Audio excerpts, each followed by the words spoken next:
اسم اعظم یہ ایک بہت بڑا وظیفہ ہے۔ اس نام کے برکت اللہ تعالیٰ دعائیں قبول فرماتا ہے۔ اب اسماء بنت یزید فرماتے ہیں کہ رسول اللہ صلی اللہ علیہ وسلم نے ارشاد فرمایا، اسم اللہ العظم ان دو آیتوں میں موجود ہے۔ یہ جو قرآن مجید کی دو آیتیں ہیں، ان دو آیتوں کے اندر اسم اعظم موجود ہے۔ وہ کون سی آیتیں ہیں؟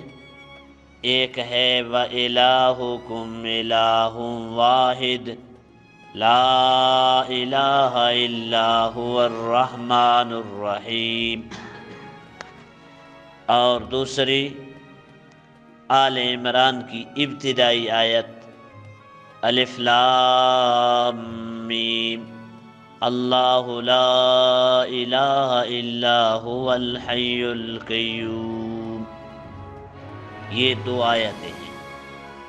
ان احادیث میں غور کرنے سے صاف معلوم ہو جاتا ہے کہ اللہ تعالیٰ کے کسی ایک مخصوص نام پاک کو اسم اعظم نہیں فرمایا گیا، بلکہ یہ بہت زیادہ قرین قیاس معلوم ہوتی ہے۔ تو کوشش کریں ہم یہ دعائیں یاد کریں اور تھوڑا بہت وقت دیں، اور ان دعاؤں کے ذریعے سے ہم اپنے حاجتوں کو، اپنے ضرورتوں کو اللہ کے بارگاہ سے مانگا کریں۔ میرا اللہ کے ذات وہ ہیں کہ اللہ کے خزانوں میں کوئی کمی نہیں ہے۔ ہمارے کمزوری ہے، ہمارے مانگنے میں کمزوری ہے، پر میرے رب کے دینے میں کوئی کمزوری نہیں۔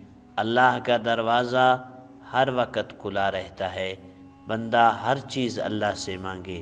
حتیٰ کہ حدیث پاک میں آتا ہے، آپ کا جوتی کا تسمہ نہیں ہے تو اللہ سے مانگو، کیونکہ یا اللہ میرا یہ جوتی ٹوٹا ہوا ہے تو مجھے دے دے۔ ماچس نہیں ہے، کہو اللہ تو مجھے دے دے۔ نمک نہیں ہے، کہو اللہ تو مجھے دے دے۔ پھر اللہ کسی کے دل میں ڈالے گا، وہ تو اسباب ہیں، دینے والا اللہ رب العزت ہے۔ اللہ تعالی ہم سب کو اپنے خزانہ غیب سے دنیا اور آخرت کی ساری مرادیں نصیب فرما دے، آمین۔